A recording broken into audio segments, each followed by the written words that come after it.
अध्याय 55 money deal. ली हुआ का चेहरा पीला हो गया और उसके होंठ कांप गए क्योंकि उसने सख्ती से इनकार किया। नहीं, आपने मुझे उस कप को पानी लाने के लिए कहा। मुझे नहीं पता था कि इसमें कुछ गड़बड़ थी। बेडसाइड पर धूप भी आपका काम था। इसका मेरे साथ कुछ भी नहीं है, मैं सच्चा शिकार हूँ। उद्धरण चिन्ह। सपना मत करो। मेई म्यू ने ली हुआ की कलाई पर अपनी पकड़ कस दी, जिससे वह करीब आने के लिए मजबूर हो गई। क्या आपको लगता है कि कोई भी आपके शब्दों पर विश्वास करेगा? सब कुछ आपके अपने कार्यों का परिणाम है। आप मेईशु को नुकसान पहुंचाना चाहते थे, जानबूझकर एक आदमी को अपने कमरे में बहलाया। अब जब चीजें उड़ा दी गई हैं और आप किसी का सामना नहीं कर सकते हैं, तो आप मेरे ऊपर सभी दोषों को आगे बढ़ाना चाहते हैं। उद्धरण चिन्ह। ली हुआ ने मेई म्यू के दुर्भावनापूर्ण चेहरे को देखा। उसकी आंखें निराशा से भर गईं और उसके सिर को हिला दिया। ये पहली बार था जब उसने मेई म्यू के चेहरे पर ऐसी अभिव्यक्ति देखी। तो यह मेई म्यू की सच्ची प्रकृति थी। एक आंसू ने धीरे धीरे उसके गाल को लुढ़का दिया क्योंकि ली हुआ ने अपना सिर नीचे कर दिया, रेलिंग के खिलाफ कमजोर रूप से झुक गया। उसके कंधे अनियंत्रित रूप से कांप रहे थे। मेई म्यू, मेरे पास अब कोई भविष्य नहीं है। कल जो हुआ उसके बाद कोई भी आदमी मुझे नहीं चाहता। मुझे क्या करना चाहिए? मेई म्यू ने राहत की सांस ली, ली हुआ की कलाई पर अपनी पकड़ जारी की और इसके बजाय उसके कंधे पर आयोजित किया, जिससे वह सीधे उसकी आंखों में देखे। मेरी बात सुनो, अभी तुम्हारे लिए एकमात्र रास्ता मेरे भाई के साथ रहना है। जब आप उसके साथ होते हैं तो आप दोनों जनता के घुटन के फैसले से बच सकते हैं। उद्धरण चिन्ह। लेकिन मैं आपके भाई को बिल्कुल भी पसंद नहीं करता। आप मुझे किसी ऐसे व्यक्ति से शादी करने के लिए मजबूर क्यों कर रहे हैं जो मुझे प्यार नहीं है? ली हुआ उसकी मुट्ठी से मुक्त हो गई, उसके चेहरे को ढक दिया और दर्द में घुस गया। मेई म्यू ने स्नेह को आग्रह किया। क्या ली हुआ ने अपनी पृष्ठभूमि के साथ वास्तव में अपनी मां के वान परिवार में शादी करने की कल्पना करने की हिम्मत की? यहाँ तक कि अगर उसका भाई बकाया नहीं था तो वह कभी भी बिना किसी पृष्ठभूमि के किसी महिला से शादी नहीं करेगा। ली हुआ जैसा कोई व्यक्ति ज्यादातर पुरुषों के लिए एक खेल सकता है। ये हास्यास्पद था कि ली हुआ अपनी स्थिति को भी नहीं पहचान सकती थी और ऐसा लगा कि उसके भाई से शादी करना उसके लिए अनुचित है।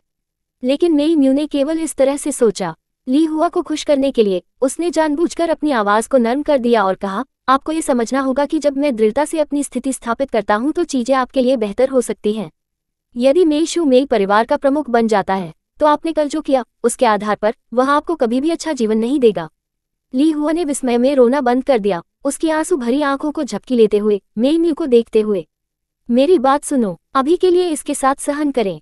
एक बार मेरी माँ और मैं अपने लक्ष्यों को प्राप्त करते हैं, क्या आपको लगता है कि आपको मेईशु पर बदला लेने के लिए एक अवसर की कमी होगी? मेई म्यू ने बोलते समय अपनी अभिव्यक्ति देखी। ये देखते हुए कि वह अचानक स्तब्ध थी, मेईशु को और भी अधिक स्मॉग लगा और उसका स्वर हल्का हो गया। मैं अपने मन से बोलने से नहीं डरता। ये हमारी भव्य योजना के लिए मेईशु के खिलाफ जवाबी कार्रवाई करने के लिए है कि मैंने कल आपका बचाव नहीं किया है। मेरी माँ मेरे पिता की पत्नी है, जब तक वह दृढ़ रहती है तब तक मेईशु अंततः हमारी मुट्ठी में होगा। उद्धरण चिन्ह। ली हुआ मूर्ख नहीं था। वह मेई म्यू के स्वर में पुष्टि सुन सकती थी और चौंक गई थी। आपके पास पहले से ही एक योजना है, मेई म्यू ने कहा। क्या आप जानते हैं कि मेरी माँ अचानक मेईशु को ग्रामीण इलाकों से वापस क्यों ले आई? क्यों? ली हुआ इतना हैरान था कि वह उसके चेहरे पर आंसू पोंछना भी भूल गई। सूखे आंसू उसकी ठुड्डी पर सभी तरह से बह गए, जिससे वह काफी हास्यपूर्ण और मूर्खतापूर्ण हो गया। क्योंकि मेईशु अभी भी मेई फैमिली कंपनी के शेयर रखता है। हम अब सब कुछ सहन कर रहे हैं क्योंकि हम उस दिन की प्रतीक्षा कर रहे हैं जब वह उम्र का आता है और शेयरों को विरासत में मिला है। एक बार जब वह आज्ञाकारी रूप से शेयरों को सौंप देती है तो मेईशु पूरी तरह से हमारे नियंत्रण में हो जाएगा। उद्धरण चिन्ह। मेई म्यू ने बोला जैसे कि जीत पहले से ही आश्वस्त थी। वह मेईशु के चेहरे को खरोंचने के लिए इंतजार नहीं कर सकती थी, जो पुरुषों को छेड़छाड़ करने में बहुत अच्छा था। आइए देखें कि वह कैसे लुयान को अलग तरह से व्यवहार कर सकती है। ली हुआ ने गदगद कर लिया और अवचेतन रूप से अपना फोन अपनी जेब में डाल दिया। उसकी आंखें झटके से भरी हुई सीधे आगे बढ़ गई। मैं समझता हूं, चूंकि आपने मेरे लिए सब कुछ योजना बनाई है इसलिए मैं आपकी बात सुनूंगा। हालांकि इस घटना के लिए आपने जो मुआवजा दिया वह काफी दूर है। मुझे जो नुकसान हुआ है उसे केवल 50,000 युआन के साथ मुआवजा नहीं दिया जा सकता है। उद्धरण चिन्ह। क्या वह उसे पैसे मांग रही थी? मेई म्यू की आंखों में घृणा का एक संकेत चमक गया, लेकिन उसने एक दयालु अभिव्यक्ति बनाए रखी। मैं भी ऐसा सोचता हूँ। आखिरकार आप पहले से ही मेरे चचेरे भाई की महिला हैं। मुझे आपको भाभी को फोन करना चाहिए। मैंने केवल आपके माता पिता को 50,000 के साथ छोड़ दिया क्योंकि मेरे पास मेरे साथ उतनी नकदी नहीं थी। मेरे पास यहाँ एक बैंक कार्ड है, इसे पहले ले लो और मैं आपको बाद में आपके फोन पर पासवर्ड भेजूंगा। यदि यह पर्याप्त नहीं है तो मुझे बताएं। उद्धरण चिन्ह। ठीक है, ली हुआ ने खुद को भाभी शब्द द्वारा लाई गई मतली को दबाने के लिए मजबूर किया और पाली से सिर हिलाया, जिससे कार को छोड़ने से पहले उसकी जेब में कार को बेरहमी से भरा। उसके पीछे मेन्यू ने अपने अजीब लंगड़ा आकृति को देखा जैसे वह चलती थी। उसकी आंखें तिरस्कार से भर गईं। BTCH, मेरे भाई ने आपको उस पैसे के साथ सेक्स के लिए भुगतान किया, लेकिन मैं ये सुनिश्चित करूंगा कि आप मेरे द्वारा ली गई हर पैसे को उल्टी करें। कक्षा में लौटते हुए ली हुआ ने अपना सिर ऊंचा रखा जैसे कि कुछ भी नहीं हुआ था, अपनी सीट पर लौट रहा था। उस पल में उसने प्रवेश किया, पहले शोर कक्षा अचानक शांत हो गई। ये लोग अभी भी चर्चा कर रहे थे कि कल रात क्या हुआ था। अध्याय 56, एक मजाक बनो। उस समय मुख्य विषय वापस आ गया और उन्होंने अभी तक अपनी बातचीत पूरी नहीं की है। वे अपनी छाती में अपनी जिज्ञासा पकड़ रहे थे और केवल अजीब लग रहा है के साथ ली हुआ को देख सकते थे। ली हुआ हर जगह कांप रहे थे, लेकिन उनके जिद्दी व्यक्तित्व ने उन्हें आसानी से हार मानने की अनुमति नहीं दी। अन्यथा वह आज स्कूल नहीं आई होगी। मेइशू ने उसकी तरफ देखा और ली हुआ को अपनी पीठ के साथ सीधे खड़े देखा, ईमानदारी से अपने कार्यों पर ध्यान केंद्रित किया। अचानक मेइशू ने एक अलग परिप्रेक्ष्य के साथ उसकी ओर देखा। ली हुआ का व्यवहार आज उसकी सामान्य लापरवाह छवि की तुलना में आंख के लिए थोड़ा अधिक प्रसन्न था। हालांकि ये केवल एक मामूली सुधार था। मेइशू ने थोड़ी देर के लिए ली हुआ का अवलोकन करने के बाद अपना ध्यान वापस अपने अध्ययन योजना में स्थानांतरित कर दिया। उसके पास समीक्षा करने के लिए बहुत अधिक कोर्स वर्क था और चाहा कि वह 1 मिनट में 2 में विभाजित हो जाए। उसके पास असंबंधित लोगों पर अपनी ऊर्जा बर्बाद करने का समय नहीं था। इस कक्षा के बाद जैसे ही शिक्षक ने कक्षा छोड़ दी, छात्रों को तुरंत शोर हो गया। अतीत में ब्रेक टाइम के दौरान भी कक्षा में अधिकांश छात्र अध्ययन जारी रखेंगे और कभी भी ऐसा हंगामा नहीं करेंगे, लेकिन आज उनकी जिज्ञासा निहित नहीं हो सकती है और वे पूछताछ करने के लिए ली हुआ की डेस्क के आसपास इकट्ठा हुए। ली हुआ, आपके और उस आदमी के बीच क्या संबंध है? आप 2 डेटिंग। कोई आश्चर्य नहीं कि आप हमेशा मेन्यू के करीब रहे हैं। ये पता चलता है कि आप उसकी भावी भाभी होंगे। ली हुआ का चेहरा सुनते ही हरे रंग का हो गया और वह अपना आपा खोने वाली थी। हालांकि मेन्यू की हल्की खांसी अचानक सामने से आई। उसके गुस्से को खत्म करने में असमर्थ ली हुआ ने मेज को पटक दिया और तड़क भड़क उठाया, खो जाओ। मेरा व्यवसाय आप सभी के साथ क्या करना है? अपने खुद के व्यवसाय पर ध्यान दें। क्या आप परेशानी की तलाश में हैं? उद्धरण चिन्ह। रवैये के साथ क्या है? हमारे पास आपके छायादार व्यवहार का प्रमाण है। जिस लड़की को ली हुआ द्वारा डांटा गया था वह तुरंत अप्रभावी हो गई। उसका मुंह उसके तिरस्कार को छिपाए बिना एक मुस्कुराहट में घुमावदार हो गया। ये सही है, आप मेइशू के स्वागत भोज में भी खुद को नियंत्रित नहीं कर सकते। कौन जानता है कि आपने पर्दे के पीछे और क्या किया? आप जैसा व्यक्ति मेरे जैसे ही वर्ग में रहने के लायक नहीं है। उद्धरण चिन्ह। उसके बगल वाली लड़की ने उसकी आंखों को ली हुआ पर अवमानना के साथ घुमाया। एक बार जब ये शब्द बोले जाते थे तो आसपास के लड़कों की हंसी जोर से बढ़ती गई। लगभग सभी के पास अब उस वीडियो की एक प्रति थी। किशोर लड़के होने के नाते उनके पास स्वाभाविक रूप से महिलाओं के बारे में जंगली कल्पनाएं थीं और इस तरह के एक रोमांचक दृश्य को देखकर वे मदद नहीं कर सकते थे, लेकिन ली हुआ के आसपास इकट्ठा होते थे जैसे कि उसके पास होने के नाते उनकी आंतरिक इच्छाओं को पूरा करेगा। ली हुआ को घृणित महसूस हुआ, लेकिन वो प्रतिक्रिया नहीं कर सकती थी। मेन्यू इस मामले में शामिल नहीं होना चाहता था। वह ली हुआ की मदद करने के लिए एक उंगली नहीं उठाती है, उसके लिए सहपाठियों के साथ अकेले झगड़ा करती है। इसके अलावा उसे अपनी तथाकथित देवी छवि को बनाए रखना था। अलग थलग और असहाय होना अप्रत्याशित रूप से दर्दनाक था। ली हुआ ने शिकायत में अपना सिर नीचे कर दिया। जिस तरह उसके आंसू गिरने वाले थे वैसे ही मजाकिया हंसी एक आलसी आवाज से बाधित हो गई थी। अन्य छात्रों को परेशान नहीं करते जो पढ़ रहे हैं। यदि आप गपशप से बहुत प्यार करते हैं तो बाजार में क्यों नहीं जाते? आप वहां और भी पेचीदा गपशप सुनेंगे। भीड़ जो उत्साह से चर्चा कर रही थी अचानक बाधित हो गई और नाराजगी के साथ आवाज के मालिक को देखा। तभी उन्हें एहसास हुआ कि जिसने ली हुआ के लिए बात की थी वह नव स्थानांतरित छात्र था, मेइशू। ली हुआ भी हैरान था और उन आंसुओं को रोक दिया जो प्रवाहित होने वाले थे। उसके सामने लड़की के पीछे अविश्वसनीय रूप से घूरते थे। हम कह सकते हैं कि हम जो भी चाहते हैं। इसके अलावा ली हुआ ने आपको बहुत धमकाने के लिए इस्तेमाल किया, ठीक है? हम उसे एक सबक सिखा रहे हैं और फिर भी आप उसके लिए बोल रहे हैं। लड़की को फटकार लगाई गई और तुरंत नाराजगी के साथ जवाब दिया। मेइशू ने लिखना बंद कर दिया और अपना सिर घुमाया, शांति से उसे पीछे मुड़कर देखा। आपके किस कान ने मुझे उसके लिए बोलते हुए सुना? ये सिर्फ इतना है कि आपकी आवाज बहुत जोर से थी और मेरे अध्ययन को प्रभावित कर रही थी। उसकी टकटकी हल्के से उन पुरुषों पर गिर गई जो व्यवहारिक रूप से ली हुआ के खिलाफ झुक रहे थे और उसके होठों पर एक मजाकिया मुस्कान घुमावदार हो गई। आप जानते हैं कि वह मेन्यू की भाभी है और फिर भी आप अभी भी उसका उपहास करते हैं। क्या आपको डर नहीं है कि आपके स्कूल की सुंदरता बाद में गुस्सा हो जाएगी? उन लड़कों जो ली हुआ गर्ल्स के साथ ली हुआ को देख रहे थे, को अचंभित कर दिया गया। वे अचानक अधिक शांत हो गए और उत्सुकता से मेई म्यू की अभिव्यक्ति को गेज करने के लिए अपना सिर उठाया। हालांकि मेई म्यू, जो उसे वापस कर चुका था, वह मानसिक रूप से मेई शू को कोस रहा था। वह कभी भी इस मामले में शामिल नहीं होना चाहती थी, लेकिन मेई शू ने उसे कुछ ही शब्दों के साथ घसीटा। उसे उस BTCH की रक्षा क्यों करनी चाहिए? लेकिन भले ही उसे इस तरह से महसूस हुआ, मेई म्यू को अपने गुस्से को दबाना पड़ा। एक दयनीय रूप में रखा गया और ली हुआ की तरफ से चला गया, प्यार से उसका हाथ पकड़ लिया।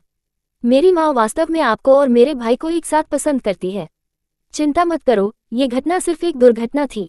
सब कुछ ठीक हो जाएगा। जब तक आप हमारे मेई परिवार को नहीं छोड़ते, मेरा भाई आपको कभी नहीं छोड़ेगा। ये ली हुआ की स्थिति की एक सार्वजनिक स्वीकृति थी। उन लड़कों ने तुरंत ली हुआ को छेड़ने के अपने विचारों को दबा दिया और इसके बजाय उनकी आंखों में प्रशंसा के संकेत के साथ मेई म्यू को देखा। देखना, ये हमारे स्कूल की सबसे कोमल और दयालु सुंदरता है। किसी भी अन्य परिवार में वे इस तरह की स्थिति में ली हुआ से खुद को उत्सुकता से दूर कर चुके होंगे। केवल मेई म्यू इतनी दयालु होगा और ली हुआ को स्वीकार करने के लिए खड़े होंगे। अध्याय 57, दुश्मन को दोष दिया गया। मेई म्यू के कार्यों ने तुरंत अपने सहपाठियों से सर्वसम्मति से प्रशंसा की, लेकिन ली हुआ को कोर से घृणा की। वह यहाँ सच्ची शिकार थी, फिर भी उसे आधारहीन मजाक के अधीन किया गया था और मेई म्यू ने उस पर कदम रखने और अपनी स्थिति को मजबूत करने का अवसर लिया। चूंकि मेई म्यू ने पहले अन्यायपूर्ण अभिनय किया था, ली हुआ के पास विनम्र होने का कोई कारण नहीं था। स्कूल के बाद ली हुआ ने एक साथ घर चलने के लिए मेई म्यू की पेशकश से इनकार कर दिया।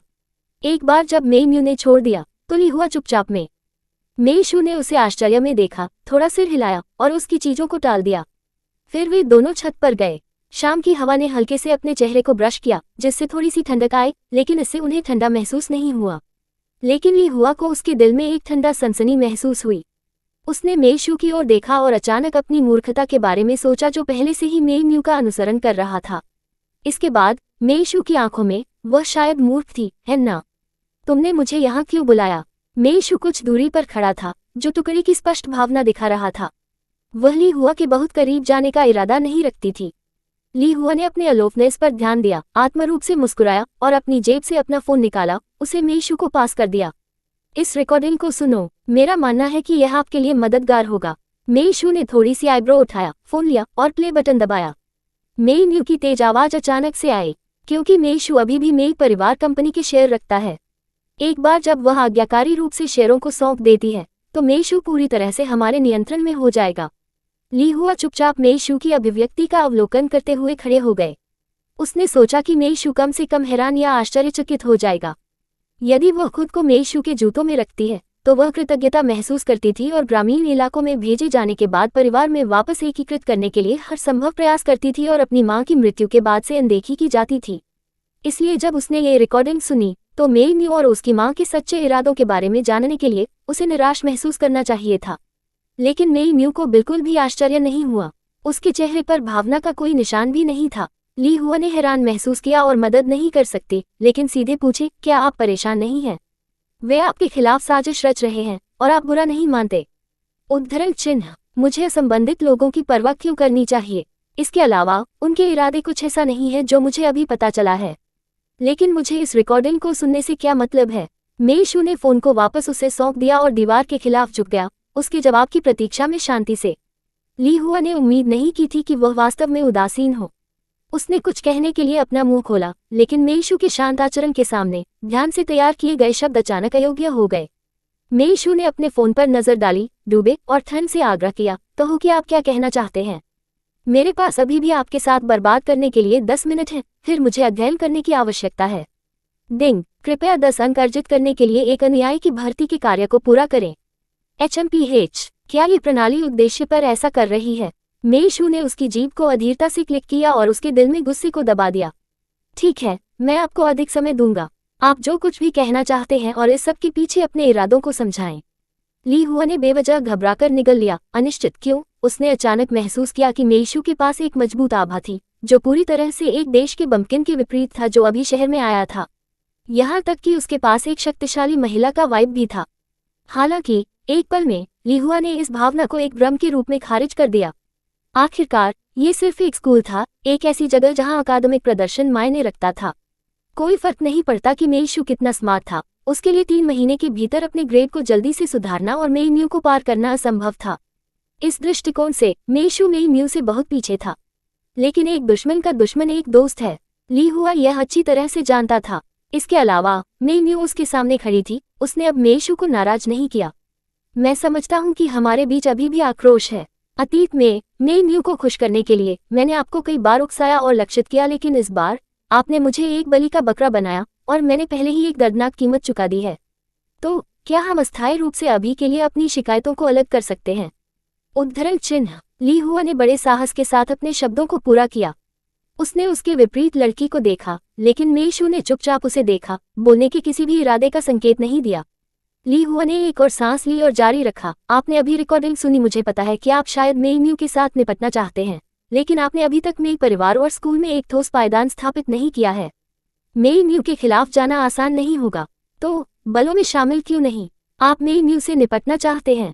क्या आप एक शक्तिशाली कनेक्शन के रूप में उस पर भरोसा करके उच्च बढ़ने का अवसर दे रहे हैं? मेइशू ने उसके होठों को थोड़ा ताना मारते हुए घुमावदार कर दिया। ली हुआ निश्चित रूप से उसके तिरस्कार को समझ सकता था, लेकिन अब ली हुआ के पास उस सब पर विचार करने का समय नहीं था। हाँ, उसने मुझे पहले इस्तेमाल किया और अब वह मुझे और उसकी माँ की कलंकित प्रतिष्ठा को धोने के लिए मुझसे अंतिम वित्त मूल्य को निचोड़ना चाहती है। मैं नहीं चाहता कि वह मुझे हेरफेर करे। उद्धरण चिन्ह। जैसा कि ली हुआ ने बात की थी, उसकी आंखों में आक्रोश लाल रंग की एक चमक भड़क गई और उसके होंठ बहुत मुश्किल से काटने से खून से सना हुआ था। ऐसा लगता था कि मेई म्यू ने वास्तव में उसे इस समय अपनी सीमा तक धकेल दिया था। मेइशू जानबूझकर मुस्कुराया, लेकिन मैं कैसे भरोसा कर सकता हूँ कि आप मेरे साथ शरण लेने का नाटक नहीं कर रहे हैं? क्या होगा अगर यह एक योजना है जो आप और मेई म्यू ने एक साथ योजना बनाई है? उद्धरण चिन्ह। अध्याय 58। मेरे लिए फिर से पियानो खेलें। मैं पहले से ही आपको रिकॉर्डिंग सुनने देता हूँ, इसलिए मैं आपको धोखा देने के लिए मेई म्यू के साथ कैसे विश्वास कर सकता हूँ? ली हुआ, यह महसूस करते हुए कि वह अभी भी उस पर विश्वास नहीं करती है, तेजी से उत्तेजित हो गई और अपने विश्वास को हासिल करने के लिए एक रास्ता खोजने के लिए अपने मस्तिष्क को रैक कर लिया। अन्यथा मैं पहले कार्रवाई करूंगा। ली हुआ बार बार झिझकती थी और अचानक उसकी आंखें एक शानदार विचार के साथ जलती थीं। मुझे पता है कि अब उससे कैसे निपटना है। मैं कार्रवाई करूंगा, लेकिन आपको मुझसे वादा करना होगा कि मैं कार्रवाई करने के बाद हम उसे नीचे लाने के लिए मिलकर काम करेंगे। आप उसे मुझे लक्षित करने में मदद नहीं कर सकते। उद्धरण चिन्ह। मेइशू का दिल खुशी से खिल गया, लेकिन उसका चेहरा शांत रहा। ठीक है, चलो इसे इस तरह से करते हैं। मैं आपकी अच्छी खबर की प्रतीक्षा करूंगा। ये कहने के बाद मेइशू मुड़ गया और दूर चला गया, इस बात पर कोई ध्यान नहीं दिया कि ली हुआ की साजिश रच रही हो सकती है। कक्षा के प्रवेश द्वार पर ल्यूयान वास्तव में उसका इंतजार कर रहा था। आप कहाँ गए थे? मुझे लगा कि आपके पास कुछ है और जल्दी घर चला गया, ल्यूयान ने कहा। उसे देखकर राहत की सांस ली। फिर उन्होंने सुबह स्कूल के गेट पर घटना को याद किया और उनका शरीर मदद नहीं कर सकता था, लेकिन तनावग्रस्त हो गया। किसी ने आपको आज फिर से परेशान नहीं किया, ठीक है? क्या उस मेई म्यू ने आपको कोई परेशानी का कारण बना दिया? नहीं, यह आपके लिए शांत है। पहले अध्ययन करने पर ध्यान दें। हमारे पास एक तंग कार्यक्रम और भारी कार्य है, मैं आपकी मदद करने के लिए आप पर भरोसा करूंगा, शीर्ष छात्र। मेइशू मुस्कुराया और उसके साथ पुस्तकालय की ओर चला गया। ल्यूयान के चेहरे ने एक मुस्कान का संकेत दिखाया। मेरे साथ इतना विनम्र क्यों हो? वैसे मैंने सुना कि स्कूल जल्द ही एक पियानो प्रतियोगिता आयोजित करेगा। मुझे याद है कि जब आप छोटे थे तब आप पियानो बजाते थे। क्या आप इसे एक कोशिश देने में रुचि रखते हैं? उद्धरण चिन्ह। मैं पास नहीं हो जाऊंगा। अध्ययन अब मेरी प्राथमिकता है। प्रतियोगिता में भाग लेने से इन 3 महीनों में बहुत फर्क नहीं पड़ता है। मेइशू ने भी इस विचार पर विचार नहीं किया। हालांकि उसके पियानो कौशल ने सिस्टम के लिए तेजी से धन्यवाद में सुधार किया था, लेकिन इसका मतलब यह नहीं था कि वह उन्हें दिखाना चाहती थी। अभी उसके लिए सबसे महत्वपूर्ण बात यह थी कि राजधानी में एक प्रतिष्ठित विश्वविद्यालय में जाना। ल्यूयान ने प्रतियोगिता में भाग लेने पर जोर नहीं दिया, वह इसे एक और कारण के लिए लाया। जैसा कि उसने अपने इरादे के बारे में सोचा था, उसकी आंखों में एक गहरी मुस्कान दिखाई दी। आमतौर पर ठंडा और अलग थलग व्यक्ति अचानक मुस्कुराता था, जैसे कि बर्फ और बर्फ भी पिघल सकती थी। क्या आपको याद है कि जब आप पियानो का अभ्यास करते थे तो आपके पास हमेशा एक परेशान अभिव्यक्ति थी? मैंने आपको मेरे लिए पियानो बजाने के लिए कहा और आपने मुझे मारने का नाटक किया, लेकिन फिर आंटी बाई ने हमें पकड़ लिया और आप लगभग दंडित हो गए। उद्धरण चिन्ह। मुझे याद है, निश्चित रूप से मुझे याद है। उनके बचपन की हरकतों को याद करते हुए मेइशू की अभिव्यक्ति नर्म हो गई। इसके बाद उसकी माँ अभी भी वहाँ थी। यद्यपि वह उसके साथ बहुत सख्त थी, लेकिन उसके आसपास होने का मतलब था कि एक जगह थी जिसे वह घर कह सकती थी और जब भी उसकी जरूरत हो तो गर्मी पा सकती थी। पर अब उसकी आंखों में निराशा को देखकर ल्यूयान ने जल्दी से विषय बदल दिया। यह एक लंबा समय हो गया है जब से मैंने आपको पियानो बजाया है भी के बारे में कैसे। बस मेरे लिए एक टुकड़ा खेलें और फिर हम पढ़ाई शुरू कर सकते हैं। उद्धरण चिन्ह। जरूर, लू यान ने उसके लिए बहुत कुछ किया था और वह केवल ये छोटा अनुरोध कर रहा था। मेइशू कैसे मना कर सकता है। कंधे से कंधा मिलाकर वे खुशी से चले जब तक वे पियानो के कमरे में नहीं पहुंच गए। इस समय स्कूल खत्म हो गया था और अधिकांश शिक्षक पहले से ही घर जा चुके थे, इसलिए पियानो रूम खाली था। मेइशू ने अपना बैकपैक नीचे रखा और एक लंबा और उदासी टुकड़ा चुनते हुए कुर्सी पर बैठ गया। उसने केवल एक बार शीत संगीत पर नजर डाली और उसे अपने दिमाग में याद किया। जल्द ही पियानो की मधुर ध्वनि ने पूरे कमरे को भर दिया। लू यान पियानो के खिलाफ झुक गया, अपनी आंखें बंद कर रहे थे और इस टुकड़े को सुनकर थे। ये कहा गया था कि एक दूसरे के पियानो को पहचानने में सक्षम होने के कारण उन्हें दयालु आत्माएं बन गईं। अचानक लू यान ने खुद को सोचा, क्या वह अब मेइशू की दयालु भावना का आधा हिस्सा माना जा सकता है? कम से कम वह बता सकता है कि वह अतीत के हर्षित दिनों से कितना चूक गई। वह बायलिन को याद कर रही थी। संगीत में उदासी की भावनाएं आंसू उत्प्रेरण थीं। यहाँ तक कि लू यान जैसे बड़े आदमी ने अपनी नाक झुनझुनी महसूस की, उसकी छाती भारी और असहज महसूस कर रही थी। अचानक वह इस प्रतीत होने वाले मजबूत लेकिन वास्तव में नाजुक लड़की को अपनी बाहों में पकड़ना चाहता था और उसे आराम दे रहा था। विचार ने उसे चौंका दिया। वे दोनों अब बच्चे नहीं थे और पुरुषों और महिलाओं के बीच अंतर थे। जब वे युवा थे तो वे बिना किसी चिंता के नहीं खेल सकते थे। उसने अचानक उसे गले लगाने का आग्रह क्यों किया? लू यान का चेहरा लाल हो गया और उसका दिल इतनी तेजी से धड़क रहा था कि वह अब संगीत पर ध्यान केंद्रित नहीं कर सकता था। वह अपने विचारों में खो गया था, किसी ऐसे व्यक्ति से पूरी तरह अनजान था जो दरवाजे पर दिखाई दिया था।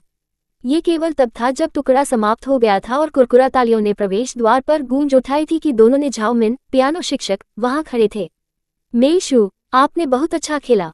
आपकी पियानो तकनीक कुशल है और आपका खेल भावनाओं से भरा है। आपको स्वाभाविक रूप से प्रतिभाशाली पियानो वादक कहा जा सकता है। मुझे आश्चर्य है कि क्या आप पियानो प्रतियोगिता में स्कूल का प्रतिनिधित्व करने में रुचि रखते हैं। उद्धरण चिन्ह। मेइशू तुरंत कुर्सी से खड़े हो गए और विनम्रतापूर्वक उसका सिर नीचे कर दिया। मुझे खेद है शिक्षक, लेकिन अभी मैं अध्ययन पर ध्यान केंद्रित कर रहा हूं और कोई ध्यान भंग नहीं करना चाहता। झाओ मिन ने गहराई से कहा, यह एक अफसोस की बात है।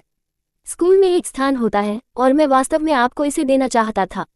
उसने मेइशू पर एक और नजर डाली और उस करामाती टुकड़े के बारे में सोचा जो उसने अभी खेला था। उसे छोड़ने के लिए अनिच्छुक है। जैसा कि उसने राजी किया, आप इसके बारे में फिर से क्यों नहीं सोचते? आपके वर्तमान स्तर के साथ इसे अभ्यास करने के लिए ज्यादा समय की आवश्यकता नहीं होगी। उद्धरण चिन्ह। अध्याय 59, प्रतियोगिता योग्यता से वंचित। मेइशू, मुझे लगता है कि आपको गंभीरता से इस पर विचार करना चाहिए। लू यान ने एक गंभीर अभिव्यक्ति के साथ उसे देखा, जबकि झाओ मिन की उत्सुक टकटकी उस पर भी गिर गई। मेइशू ने असहाय रूप से चकमा दिया और अपना सिर हिला दिया। आप दोनों इसे इस तरह कहते हैं, मैं अब और मना नहीं कर सकता। आप कहते हैं कि आप सहमत हैं, मेइशू? झाओ मिन ने जल्दी से पूछा, सुखद आश्चर्यचकित। मेइशू ने खुशी से सिर हिलाया। हाँ, मैं सहमत हूँ। हालांकि मुझे डर है कि मेरे पास पियानो का अभ्यास करने के लिए ज्यादा समय नहीं है। यदि कोई कमियां हैं तो मुझे उम्मीद है कि शिक्षक उन्हें समय पर तरीके से इंगित कर सकते हैं। चूंकि मैं भाग लेने के लिए सहमत हूँ, इसलिए मैं अपना सर्वश्रेष्ठ प्रदर्शन करूंगा। उद्धरण चिन्ह। ये बहुत अच्छा है। झाओ मिन अपने रवैये से संतुष्ट थे। ये बच्चा प्रतिभाशाली और विनम्र है। वह वास्तव में खेती करने के लायक एक अच्छा बीज है। मेइन्यू के विपरीत, जो सोचता है कि वह अच्छा खेलती है और अपने ही शिक्षक का सम्मान भी नहीं करती है। ऐसा छात्र जो थोड़ी सी उपलब्धि पर गर्व और शालीन हो जाता है, अनिवार्य रूप से एक महान नुकसान का सामना करेगा। जब उसे बाद में अपनी गलती का एहसास होता है तो पछतावा के लिए बहुत देर हो सकती है। लू यान भी प्रसन्न थे कि मेइशू सहमत थे। उन्हें अभी भी याद है कि कैसे आंटी बाई को मेइशू को पियानो का अभ्यास करना पसंद था। अगर वह मेइशू को इतने सालों के बाद फिर से पियानो प्रतियोगिता में भाग ले सकती है तो वह बहुत खुश होगी, है ना? उसने खुद से यह सोचा था, लेकिन मेइशू के सामने ये कहने की हिम्मत नहीं की। वह उसे फिर से चोट पहुंचाने से डरता था। तो ये तय हो गया है। आपको केवल सप्ताह में 3 बार मेरे साथ अभ्यास करने के लिए यहाँ आने की जरूरत है और अवधि आपकी प्रगति पर निर्भर करेगी। आज हम एक उपयुक्त टुकड़े पर कैसे निर्णय लेते हैं? झाओ मिन ने उत्साह से शीत संगीत उठाया और प्रतियोगिता के लिए उपयुक्त टुकड़ों की सिफारिश की। मेइशू ने चुपचाप सुनी और एक ऐसा टुकड़ा चुना जो चुनौतीपूर्ण था और एक गहन भावनात्मक निवेश की आवश्यकता थी। उसका विचार सरल था, हालांकि वह चिंतित थी कि इस प्रतियोगिता में भाग लेने से उसके अध्ययन के समय को कम कर दिया जाएगा। क्योंकि वह पहले से ही भाग लेने के लिए सहमत हो गई थी, उसे स्वाभाविक रूप से अपना सर्वश्रेष्ठ प्रदर्शन करना था। अन्यथा यदि प्रतियोगिता के परिणाम आदर्श नहीं थे तो उसका समय बर्बाद हो गया होगा और उसके ग्रेड का सामना करना पड़ा होगा। ये प्रयास की बर्बादी होगी। उस मामले में वह दोनों को अच्छी तरह से कर सकती है। आखिरकार वह अब एक नज़र में याद करने की क्षमता रखती थी। जब तक वह कड़ी मेहनत करने के लिए तैयार थी, वह आश्वस्त थी कि वह सब कुछ संभाल सकती है। हालांकि यह बहुत मुश्किल होगा। झाओ मिन को उम्मीद नहीं थी कि मेई शू इस तरह के टुकड़े को चुने, लेकिन इसने अनजाने में मेई शू का मूल्यांकन किया। ये बच्चा वास्तव में अलग और सावधान खेती के योग्य है। टुकड़े पर निर्णय लेने के बाद मेई शू और लू यान ने झाओ मिन को विदाई दी। वे दोनों अपनी पढ़ाई की समीक्षा करने के लिए पुस्तकालय में गए। वे पहले से ही इतने लंबे समय तक देरी कर चुके थे, इसलिए उन्हें आज अपनी प्रगति को तेज करने की आवश्यकता थी। वे दोनों जल्दी में थे, इसलिए उन्होंने पियानो के कमरे के कोने के चारों ओर छिपकर थोड़ा कांपते हुए आंकड़े को नोटिस नहीं किया। मेई म्यू झाओ मिन को अपने पियानो कौशल दिखाने के लिए आया था। वह चाहती थी कि झाओ मिन प्रतियोगिता में अपना स्थान रद्द करने के बारे में कहे गए शब्दों पर पछतावा करे, लेकिन उसे उम्मीद नहीं थी कि जैसे ही वह पियानो रूम के पास पहुंची, उसने एक सुरुचिपूर्ण धुन सुना। यहाँ तक कि वह मदद नहीं कर सकती, लेकिन रुके और सुने। बस जब उसे लगा कि पियानो बजाने वाला व्यक्ति झाओ मिन था, झाओ मिन अचानक गलियारे के दूसरी तरफ से दिखाई दिया और लंबे समय तक पियानो के कमरे के दरवाजे पर खड़ा था। मेई म्यू ने झिझकते हुए और दृष्टिकोण करने की हिम्मत नहीं की। वह इस बारे में बहुत उत्सुक थी कि अंदर कौन पियानो खेल रहा था, इसलिए उसने कुछ समय के लिए ईव्सड्रॉप करने का फैसला किया। हालांकि उसे कभी उम्मीद नहीं थी कि इस तरह के असाधारण पियानो कौशल वाला व्यक्ति, यहाँ तक कि अपने स्तर को पार कर सकता है, मेई शू होगा। लेकिन क्या मेई शू ने कई वर्षों तक पियानो का अभ्यास करना बंद नहीं किया था? जब वह पियानो सीख रही थी, तो उसने विशेष रूप से मेई शू के पियानो कौशल के बारे में पूछताछ की और यह कहते हुए उत्तर प्राप्त किए कि मेई शू को अभ्यास करना पसंद नहीं था और बायलिंग द्वारा ऐसा करने के लिए मजबूर किया गया था, इसलिए उसके पियानो कौशल औसत थे। इसलिए वह हमेशा विश्वास करती थी कि इतने सालों के बाद मेई शू शायद भूल गए थे कि कैसे खेलना है। लेकिन अभी ईव्सड्रॉपिंग के बाद उसे एहसास हुआ कि मेई शू वास्तव में नहीं भूलना कि कैसे खेलना है, वह सिर्फ अपने कौशल को छिपा रही थी। मेई म्यू ने देखा कि दोनों ने सीढ़ियों से नीचे की ओर चलते हैं और उसकी आंखों में द्वेष का एक निशान चमकता था। बिना सोचे समझे वह पियानो के कमरे में चली गई और झाओ मिन को आकर्षण में खो जाने के लिए हुई। उसकी टकटकी पियानो कीज पर टकटकी लगा। यह मैं शिक्षक है। झाओ मिन अभी भी पिछले पियानो ध्वनि में डूब गया था और खुद को निकाल नहीं सकता था। अब अचानक किसी को बोलते हुए झाओ मिन चौंका दिया गया और उसके हाथ ने गलती से पियानो कीज पर दबा दिया, एक सुस्त ध्वनि पैदा की। आप क्यों हैं? आप यहाँ क्या हैं? झाओ मिन ने मेई म्यू को देखा और तुरंत फोन पर उसके पूर्ण शब्दों को याद किया। उसका चेहरा गुस्से का एक स्पर्श दिखा रहा था। मेई म्यू ने अपनी मुट्ठी जकड़ ली और उसके दांत पीस गए।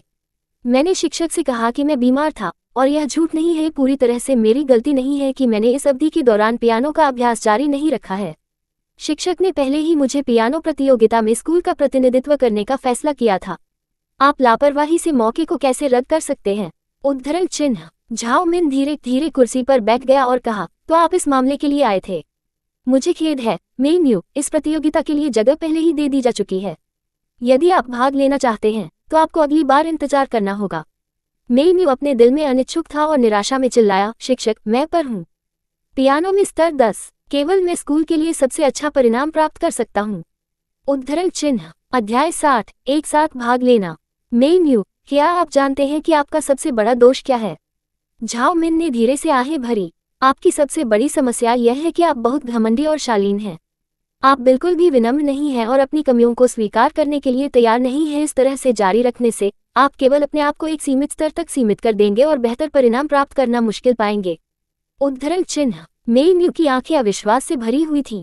वह ये नहीं मान सकती थी कि पियानो बजाने में उसके पास इतनी उच्च स्तर की उपलब्धि थी। फिर भी उसने खुद को झाओ मिन जैसे किसी व्यक्ति से खामियों और कमियों के शब्द सुनते हुए पाया। झाओ मिन ने वास्तव में कहा कि वह घमंडी और शालीन थी। प्रारंभिक आक्रोश और क्रोध धीरे धीरे कम हो गया। मेई म्यू ने उसे कमजोर कर दिया। झाओ मिन ने सोचा कि उसके शब्दों का प्रभाव पड़ा है और उसकी आंखें उज्ज्वल हो गई हैं। यदि आप समझ सकते हैं कि आप हमेशा पियानो का अभ्यास करने के लिए आ सकते हैं, आप वास्तव में एक प्रतिभाशाली बच्चे हैं, और जब तक आप विनम्रतापूर्वक अपने शिक्षक की सलाह को सुनने के लिए तैयार हैं, तब तक आपके पास एक व्यापक भविष्य होगा। उद्धरण चिन्ह। कोई जरूरत नहीं है। मेई म्यू ने उसके शब्दों को अभिव्यक्ति से बाधित किया। उसकी आवाज ठंड में बदल गई। शिक्षक, कुछ भी होने की परवाह किए बिना, क्या आप मेई शू को प्रतियोगिता में बदलने के लिए दृढ़ हैं? झाओ मिन को एक पल के लिए अचंभित कर दिया गया था, जल्दी से यह महसूस करते हुए कि उसकी अभिव्यक्ति अभी समझौता नहीं कर रही है। गुस्सा उसके दिल में वापस आ गया। हाँ, मेई म्यू ने अचानक अपने होठों को एक मुस्कान में घुसा दिया। एक ठंडी हंसी उसे बच गई। तिरस्कार के संकेत के साथ उसने कहा, ठीक है शिक्षक, मेरी चाची को पियानो की दुनिया में रखने की स्थिति को मत भूलना। जब तक वह बोलती है, क्या आपको लगता है कि मैं एक छोटे से स्कूल पियानो प्रतियोगिता में एक स्थान को सुरक्षित नहीं कर सकता? तो आप अभी भी इस प्रतियोगिता में भाग लेना चाहते हैं? झाओ मिन का चेहरा भी ठंडा हो गया। मेई म्यू ने सोचा कि झाओ मिन डर गया और हंसी में फूट गया। चिंता मत करो शिक्षक, मैं बस चाहता हूं कि आप ये जान लें कि आपकी पसंद कितनी हास्यास्पद है। झाओ मिन, जिसे स्कूल में जेंटलेस्ट टीचर के रूप में जाना जाता है, वह मदद नहीं कर सकता है, लेकिन उसके सामने असभ्य और अभिमानी छात्र द्वारा हलचल की जा सकती है। उसकी प्रतिस्पर्धी भावना को प्रज्वलित किया गया था। वह अचानक खड़ी हो गई और मेई म्यू तक चली गई, जो उस छात्र को देख रही थी जो दूसरों को देखती थी।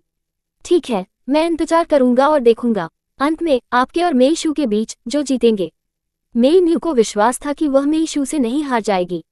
उसकी भौहें उठी और उसके होंठों पर मुस्कान अधिक व्यंग्यात्मक हो गई। मुझे पहले से स्पष्ट करने की आवश्यकता है, यदि मैं जीतता हूं तो आपका नाम मार्गदर्शक शिक्षक के रूप में दिखाई नहीं देना चाहिए। उद्धरण चिन्ह, क्या वह पूरी तरह से उसके साथ संबंधों को काटने की कोशिश कर रही थी? झाओ मिन के होंठ एक मुस्कान में घुसे हुए हैं। मेरा वह इरादा भी है। हालांकि मेरा मानना है कि मेई शू का पियानो कौशल आपके पीछे है। वह आपसे हार नहीं गई। मेई म्यू ने इसे हंसी में पाया, जैसे कि उसने सबसे बड़ा मजाक सुना हो। उसने अपना सिर तिरस्कारपूर्वक हिलाया और कहा, शिक्षक, आपको मेई शू द्वारा धोखा दिया गया है। क्या आप वास्तव में सोचते हैं कि वह एक प्रतिभाशाली है? उसने उस टुकड़े को अभी अभी अच्छी तरह से खेला है, लेकिन क्या आप चिंतित नहीं हैं कि वह केवल उस एक टुकड़े को कैसे खेलना जानती है? क्या आप वास्तव में इस पर विश्वास कर सकते हैं? उद्धरण चिन्ह, आपका क्या मतलब है? मेई शू का प्रदर्शन भावनात्मक रूप से आगे बढ़ रहा था। ये कुछ ऐसा नहीं है जिसे रात भर हासिल किया जा सकता है, यहाँ तक कि आप इस तरह के प्रभाव को प्राप्त नहीं कर पाएंगे। वह केवल कैसे जान सकती है कि उस एक टुकड़े को कैसे खेलना है? झाओ मिन ने मेई म्यू के उत्तेजक शब्दों पर विश्वास करने से इनकार करते हुए कसकर डाला, लेकिन वह मदद नहीं कर सकती थी। लेकिन उसके दिल में थोड़ी सी भीता महसूस हुई। मेई म्यू ने कहा और कहा, मैं तुम्हें सच बताऊं, मेई शू ने पियानो का अभ्यास केवल कुछ ही बार किया था जब वह एक बच्चा था। उसने कभी कोई वर्गीकृत परीक्षा भी नहीं दी और उसे पुनरावृत्ति के लिए ग्रामीण इलाकों में भेजा गया। उसने वर्षों में पियानो को नहीं छुआ है। क्या आप वास्तव में सोचते हैं कि कोई ऐसा व्यक्ति एक प्रतियोगिता में स्कूल का प्रतिनिधित्व कर सकता है? क्या आप उससे उम्मीद कर रहे हैं कि वह आपके लिए एक अच्छी रैंकिंग सुरक्षित करे? मुझे हंसी मत करो। उद्धरण चिन्ह, झाओ मिन के दिल ने एक धड़कन को छोड़ दिया। उसे उम्मीद नहीं थी कि मेई शू ने वर्षों तक पियानो को नहीं छुआ है, यहाँ तक कि कोई भी ग्रेडेड परीक्षा भी नहीं दी। लेकिन अब वह जिस टुकड़े को खेला था, उसे रात भर में महारत हासिल नहीं की जा सकती थी। यहाँ तक कि मेई म्यू एक तरफ, उसे संदेह था कि क्या वह खुद उसके खिलाफ जीत सकती है। उसके होंठ को कसकर काटते हुए झाओ मिन ने मेई म्यू को देखा, जो तंग होकर संतुष्ट था। गुस्सा उसके दिल में अच्छी तरह से हो गया। मेई म्यू, चूंकि आपने इसे इस तरह से रखा है, तब मुझे अपने छात्र को अच्छी तरह से प्रशिक्षित करना है। मेरे पास भाग लेने के लिए कुछ है, इसलिए मैं अब काम छोड़ दूंगा। आपको जल्दी घर भी जाना चाहिए। उद्धरण चिन्ह, आप। मेई म्यू को उम्मीद नहीं थी कि झाओ मिन, जो हमेशा मृदुभाषी थे, इतने जिद्दी होंगे। उसने गुस्से में अपना पैर रखा और पियानो पर काले और सफेद चाबियों पर झकझोर दिया। बस रुको और देखो, मेई शू में निश्चित रूप से आपको हार मानूंगा। उद्धरण चिन्ह, इस बीच दूसरी तरफ मेई शू पूरी तरह से इस बात से अनजान था कि पियानो के कमरे में क्या हो रहा था। लू यान के साथ 2 घंटे के अत्यधिक कुशल अध्ययन के बाद उन्होंने आखिरकार दिन के लिए अपनी अध्ययन योजना पूरी कर ली। मेई शू ने आराम से फैलाया और लू यान पर मुस्कुराया, ये देर हो रही है। मैं आपको भोजन के लिए कैसे व्यवहार करता हूँ, अन्यथा मैं शर्मिंदा महसूस करूंगा। तुम मेरे लिए इतने विनम्र क्यों हो रहे हो? लू यान ने कहा। मेज पर अध्ययन सामग्री को साफ करना शुरू कर दिया। उन दोनों ने लाइब्रेरी को एक साथ छोड़ दिया, लेकिन अप्रत्याशित रूप से वे ली ज़ेन में भाग गए, जिन्होंने अभी अभी बास्केटबॉल खेलना समाप्त कर दिया था। पढ़ाई समाप्त। कैसे हम एक साथ भोजन करते हैं? ली ज़ेन की टकटकी मदद नहीं कर सकती है, लेकिन जब उसने उसे देखा तो मेई शू के लिए तैयार किया जा सकता है।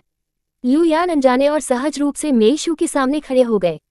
शायद अगली बार, हम अभी जा रहे हैं। अध्याय 61। अफवाहें फैल गईं। ली ज़ेन को सीधे अस्वीकार करने की उम्मीद नहीं थी। वह थोड़ी देर के लिए खड़ा था, उन दोनों को देख रहा था, इससे पहले कि उसके होंठ थोड़े से घुमावदार हो गए। उन्होंने पकड़ने के लिए कुछ कदम उठाए और मेई शू से संपर्क करने की पहल की।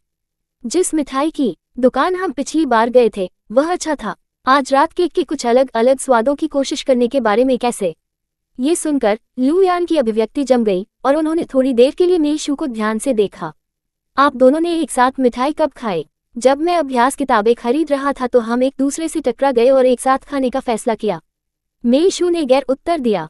लू यान ने मानसिक रूप से उस समय की गणना की जब उसने पिछली बार अभ्यास पुस्तकों को खरीदा था और फ्रॉस्ट की एक परत उसके सामने बन रही थी। ओह, क्या समय मैंने आपको व्यायाम की समस्याओं को खरीदने की सिफारिश की थी। ली झेन ने अपने चेहरे पर एक मुस्कान के साथ बातचीत जारी रखी। मेईशू ने भी पिछली बार मेरी तारीफ की थी। मैंने हाल ही में ये स्पोर्ट्स शर्ट खरीदी थी, क्या आपको ये पसंद है। उसकी टकटकी तीव्र थी और जब वह बोलता था तो उसने केवल मेईशू पर ध्यान केंद्रित किया था। इस चौकस टकटकी ने कई लड़कियों को ब्लश और उनके दिल की दौड़ बना दिया। लेकिन जाहिर है मेईशू रोमांस के मूड में लड़की नहीं थी और वह ली ज़ेन की चाल में दिलचस्पी नहीं ले रही थी। ये ठीक है, पिछली बार के रूप में अच्छा नहीं है। ये संगठन आपकी उम्र से मेल नहीं खाता है। यदि आप इसे नया नहीं कहते हैं तो मैंने सोचा होगा कि आप अपने पिता के कपड़े स्कूल में पहन रहे हैं। उद्धरण चिन्ह। ली झेन का चेहरा कड़ा हो गया और वह मौके पर पत्थर में बदल गया। लू यान ने धीरे से चकित किया और सिर हिलाया जैसे कि यह एक गंभीर मामला था। ऐसा लगता है कि हमारे स्वाद समान हैं। अगली बार जब आप स्वतंत्र हैं तो कुछ कपड़े लेने के लिए मॉल के साथ मेरे साथ कैसे। उद्धरण चिन्ह। मेईशू ने ज्यादा नहीं सोचा और बस सहमत हुए। निश्चित रूप से आपने मेरी पढ़ाई में मेरी बहुत मदद की है और मैं आपकी भी मदद करना चाहता हूँ। परीक्षा के बाद तक प्रतीक्षा करें और हम कॉलेज के लिए कुछ कपड़े खरीदने के लिए एक साथ जा सकते हैं। उद्धरण चिन्ह। सौदा। वे दोनों एक समझौते पर पहुंचे और दूर चले गए। बातचीत कर रहे थे और हंसते हुए। ली ज़ेन को अभी भी जगह में जमे हुए थे, थोड़ी देर के लिए अपने पैरों को स्थानांतरित करने में असमर्थ थे। क्या चल रहा है। इस महिला को स्पष्ट रूप से पिछली बार उसकी एक अनुकूल छाप थी, इसलिए उसने अचानक उसके लिए कोई सम्मान क्यों नहीं दिखाया, विशेष रूप से लू यान के सामने। जरा ठहरिए, क्या ऐसा हो सकता है कि मेईशू को लू यान पसंद है, इसलिए उसने गलतफहमी से बचने के लिए जानबूझकर उसके सामने उसे छोड़ दिया। इस विचार के साथ ली ज़ेन को अपने दांतों को टुकड़ों में पीसने की तरह लगा। वह पहले स्थान पर मेईशू की तरह नहीं था, लेकिन क्योंकि वह सुंदर थी उसने उसे थोड़ी और कोमलता के साथ व्यवहार किया। लेकिन अब इस महिला ने बार बार उसे बहकाया और फिर लू यान को पसंद करने के लिए आगे बढ़ा, जिससे उसमें कुछ रुचि पैदा हुई। यदि यह एक झटका होने के बारे में है तो उसे विश्वास नहीं था कि वह, एक लड़की, उसे आगे बढ़ा सकती है। देखो और इंतजार करो। ली झेन ठंड से सूंघते थे, चारों ओर घूमते थे और विपरीत दिशा में चले गए। अगले दिन जैसे ही मेईशू स्कूल में पहुंचे, किसी ने उसका हाथ पकड़ लिया। व्यक्ति अगली कक्षा से एक प्यारी दिखने वाली लड़की थी। जब वह लोगों को देखती थी तो वह हमेशा अपनी बड़ी आंखों को डराती थी, जिससे वे मदद करने में असमर्थ हो जाते थे, लेकिन उसके साथ धैर्य रखते थे। यहाँ तक कि मेईशू, जो स्व अध्ययन के लिए अपनी कक्षा में जाने की जल्दी में थे, मदद नहीं कर सकते थे, लेकिन जब वह उसे देखती थी तो रुक जाती थी। क्या बात, आप मेईशू हैं। ठीक है, मेरे पास कुछ है जो मैं आपसे पूछना चाहता हूँ। लड़की झिझक से उसके सामने खड़ी थी। मेईशू अपने रवैये से भ्रमित था और मदद नहीं कर सकता था, लेकिन पूछता था, यह क्या है, बस मुझे बताओ। लड़की ने आसपास के लोगों के भावों को देखा। यद्यपि वे सभी शिक्षण भवन की ओर चल रहे थे, वे जानबूझकर धीमा हो रहे थे, बातचीत पर विचार कर रहे थे। वह मुस्कुराए और कम आवाज में कहा, क्या मेईन्यू की माँ वास्तव में आपके पिता की मालकिन थी? क्या वह आपके पिता की शादी के बाहर बेटी थी? ये सुनकर मेईशू तुरंत समझ गया कि इस मामले के पीछे कौन था। वह बेहोशी से मुस्कुराए और असहाय रूप से अपना सिर हिलाया। मैं इस मामले के बारे में बात नहीं करना चाहता। कृपया इसके बारे में पूछताछ करना जारी न रखें। अतीत बहुत दर्दनाक है और मैं इसका उल्लेख दूसरों के सामने नहीं करना चाहता। क्या ये सच है? लड़की की आंखें सदमे में चौड़ी हो गईं और वह मेईशू के रूप में देखी, एक अकेली अभिव्यक्ति के साथ अपने दम पर छोड़ दिया। उसने जल्दी से अपने सबसे अच्छे दोस्त का हाथ पकड़ लिया और कहा, हे भगवान, हम इन सभी वर्षों में एक मालकिन की बेटी को मूर्तिमान कर रहे हैं। क्या वह हमारी भावनाओं को धोखा नहीं दे रही है? ये खबर जल्दी से जंगल की आग की तरह फैल गई। जब मेईन्यू स्कूल पहुंचे तो हर कोई उसकी ओर टकटकी लगाकर बदल गया था। मेईन्यू को यह अजीब लगा। उसने महसूस किया कि हर कोई उसे घूर रहा है, और यहाँ तक कि जब वह कक्षा में प्रवेश करती है तो ये भावना कम नहीं हुई। उसने अपने अनुयायियों में से एक कक्षा में विवेकपूर्ण तरीके से संपर्क किया और कम आवाज में पूछा, आज कक्षा में सभी के साथ क्या गलत है? क्या मेरे केश विन्यास में कुछ गड़बड़ है? वह अपने सहपाठियों के अजीब दिखने के लिए उसके बालों के अलावा कोई अन्य कारण नहीं सोच सकती थी। जब भी यह मामला लाया गया तो वह नाराज हो गई। ये सब उस लानत मेईशू के कारण था। उसने अपने सुंदर काले बाल खो दिए थे। अब मौसम के साथ इतना गर्म होने के साथ उसे हर दिन एक विग पहनना पड़ता था, और जब वह घर पहुंची तो वह पसीना बहाता था। और विग को धोना अपने बालों को धोने के रूप में सरल नहीं था। हर दिन बहुत समय लगा, जिससे पियानो पर उसके अभ्यास का समय कम हो गया। यह उस वजह से नहीं है। उसके अनुयायी ने चुपचाप समझाने की कोशिश की, लेकिन उन सभी के आसपास के सहपाठियों ने अपने कानों को चुभाया, उनकी बातचीत पर विचार किया। उसने अपने गुस्से को भड़काने की हिम्मत नहीं की और उसे ध्यान आकर्षित करने के मेई म्यू के प्रयासों को अनदेखा करते हुए चारों ओर मुड़ना पड़ा। अध्याय 62। झूठ बोलता है। किसी ने भी पूरी सुबह के लिए मेई म्यू से बात नहीं की, कुछ ऐसा जो पहले कभी नहीं हुआ था। लंच ब्रेक तक मेई म्यू ने हताशा को समाप्त कर दिया, लेकिन वह इसे अब और नहीं ले सकती। उसने अपने अनुयायी का हाथ पकड़ लिया और सीढ़ी के कोने पर चली गई। क्या चल रहा है? मुझे सब कुछ बताओ, उसके अनुयायी ने झिझकते हुए और धीरे से मेई म्यू को दिखाने के लिए अपने फोन पर स्कूल फोरम खोला। जब मेई म्यू ने स्क्रीन पर सामग्री देखी तो वह लगभग मौके पर ब्लैकआउट हो गई। स्कूल फोरम पर केवल 2 तस्वीरें पोस्ट की गई थीं। एक मेई यू और उसकी पूर्व पत्नी बाई लिंग के बीच विवाह प्रमाण पत्र था और दूसरा मेई यू और उसकी मां वांग यू के बीच विवाह प्रमाण पत्र था। दोनों विवाहों की तारीखें स्पष्ट रूप से दिखाई दे रही थी, जिसका मतलब था कि हर कोई अब जानता था कि मेई शू मेई परिवार की वैध बेटी थी और वह संभवतः अपने पिता के चक्कर से पैदा हुई नाजायज बेटी थी। आप सभी को धोखा दिया गया है। मैं मेई परिवार की वैध बेटी हूँ और मेई शू कुछ भी नहीं है। उसकी मां मालकिन है। मेई म्यू उसके नाम को साफ करने के लिए बिना किसी हिचकिचाहट के एक कहानी बनाना शुरू कर दिया। उसके अनुयायी ने इस मामले की सच्चाई को नहीं जाना और उसे कुछ झूठों पर विश्वास करते हुए उसे गूंगी सुनाई दिया। मेई म्यू के संस्करण के अनुसार मेई यू और वांग यू लंबे समय से प्यार में थे। हालांकि बाई लिंग को भी मेई यू के साथ प्यार हो गया। मेई परिवार ने वांग यू पर नीचे देखा और उसे छोड़ने के लिए मजबूर करना चाहता था। मेई यू से शादी करने के तुरंत बाद बाई लिंग गर्भवती हो गई, जबकि वांग यू ने केवल महसूस किया कि वह बाद में गर्भवती थी। अपने स्वयं के मांस और खून को छोड़ने के विचार को सहन करने में असमर्थ वांग यू ने मेई म्यू को रखने के लिए लड़ाई लड़ी। हालांकि वांग यू दयालु होने के नाते मेई यू को परेशान नहीं करना चाहते थे, जो पहले से ही शादीशुदा थे और उनके बच्चे थे। उसने सब कुछ गुप्त रखने के लिए चुना और उसे बाई लिंग की मृत्यु के बाद तक अपनी बेटी के अस्तित्व के बारे में नहीं बताया। वांग यू ने मेई म्यू को बेहतर जीवन देने के लिए मेई यू को सब कुछ प्रकट किया। कहानी सुनने के बाद मेई म्यू के अनुयायी ने मेई म्यू के लिए गहरी सहानुभूति महसूस की। वह अपने पहले के रवैये के लिए और भी अधिक दोषी महसूस करती थी और चाहती थी कि वह खुद को थप्पड़ मार सके। उसने मेई म्यू को देखा, जो आंसू के कगार पर था, और जल्दी से अपना हाथ पकड़ता था, फुसफुसाता था, मम्मू, मुझे खेद है। मुझे नहीं पता था कि यह इस तरह से निकलेगा। मुझे उन 2 तस्वीरों के कारण आपको सिर्फ संदेह नहीं करना चाहिए था। यह मेरी सारी गलती है। मैं आपके लिए सब कुछ स्पष्ट करने के लिए तुरंत मंच पर पोस्ट करूंगा। उद्धरण चिन्ह। मेई म्यू ने अपने सिर को कमजोर रूप से हिला दिया। ये ठीक है, वे मुझ पर विश्वास नहीं करते हैं और मैं अब और नहीं समझाना चाहता। मेरी बहन भी N0.1 हाई स्कूल में है और अगर मैंने बहुत अधिक कहा तो यह उसके लिए अच्छा नहीं होगा। मेरे लिए यह बेहतर है कि मैं सभी अवमानना को सहन करूं। उद्धरण चिन्ह। हम इसे इस तरह से कैसे जाने दे सकते हैं? उसके अनुयायी, जिन्होंने अतीत में शरारत का अपना उचित हिस्सा किया था, जल्दी से एक विचार के साथ आया था। यह अचानक उस पर आ गया। मैं अब समझ गया हूँ। यह मेई शू की साजिश है। वह यहाँ नया है, अपने सहपाठियों के साथ अपरिचित है और आपकी स्थिति को बदलना चाहती है। इसलिए उसने किसी को उन 2 तस्वीरों को मंच पर पोस्ट किया था। अन्यथा कोई भी आसानी से उन तस्वीरों पर अपने हाथों को कैसे प्राप्त कर सकता है? मेई म्यू केवल रो सकता था और समझाने के लिए शब्द नहीं थे। वह एक नाजुक फूल की तरह दिखाई दी, जिसे बहुत अन्याय का सामना करना पड़ा और वह चुपचाप सहना चाहती थी। उसके अनुयायी ने और भी अधिक दोषी महसूस किया और कामना की कि वह सभी को तुरंत सच्चाई बता सके। बस रुकिए, मैं इसे अभी पोस्ट करूंगा। मैं आपके लिए गलतफहमी को स्पष्ट करने में मदद करूंगा। मेई म्यू ने अंदर की ओर मुस्कुराया, लेकिन स्थिति को शांति से हल करने की इच्छा का एक पहलू बनाए रखा।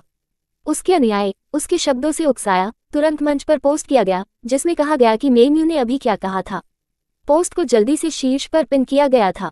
फोरम एडमिनिस्ट्रेटर ने व्यक्तिगत रूप से मेई म्यू के लिए बोलने के लिए कदम रखा, एक बार फिर से थोड़ा पिल्ला की तरह मेई म्यू के प्रति अपनी समर्पण दिखाया।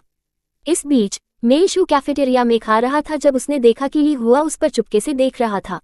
ली हुआ संकोच कर रहा था और मेई शू के बगल में मेज पर बैठ गया, केवल एक वॉकवे के साथ उन्हें अलग कर दिया। आप आज की घटना के बारे में जानते हैं, ठीक है?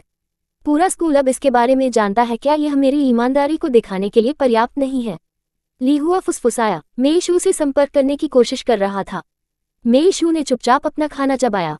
निगलने के बाद उसने अभिव्यक्ति से जवाब दिया, ऐसा करने से हर कोई सोचेगा कि मैं इसके पीछे हूँ और कोई भी आपको संदेह नहीं करेगा।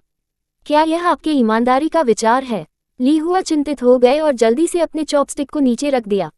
मैंने भी अपने चाचा से भीख मांगी, जो सिविल अफेयर्स ब्यूरो में नियमों को तोड़ने और मेरे लिए उन 2 चित्रों को प्राप्त करने के लिए काम करता है। उसने एक तेज आवाज में बात की। कैफेटेरिया में छात्रों से जिज्ञासु झलक को आकर्षित किया। ली हुआ ने जल्दी से अपनी आवाज कम कर दी और पूछा, फिर हमें आगे क्या करना चाहिए?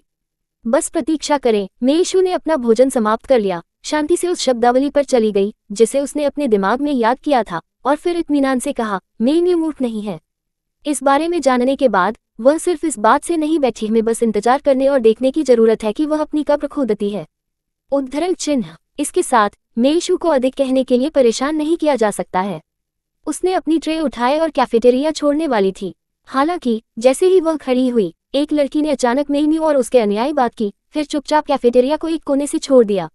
आधिकारिक दोपहर की कक्षाओं से पहले कुछ समय के साथ कक्षा को शोर करना निश्चित था। मेन्यू अपनी शब्दावली को याद रखने के लिए एक ठंडी जगह ढूंढना चाहती थी, लेकिन कुछ कदम चलने के बाद उसने महसूस किया कि किसी ने उसका पीछा किया। Subscribe for latest updates and more similar stories.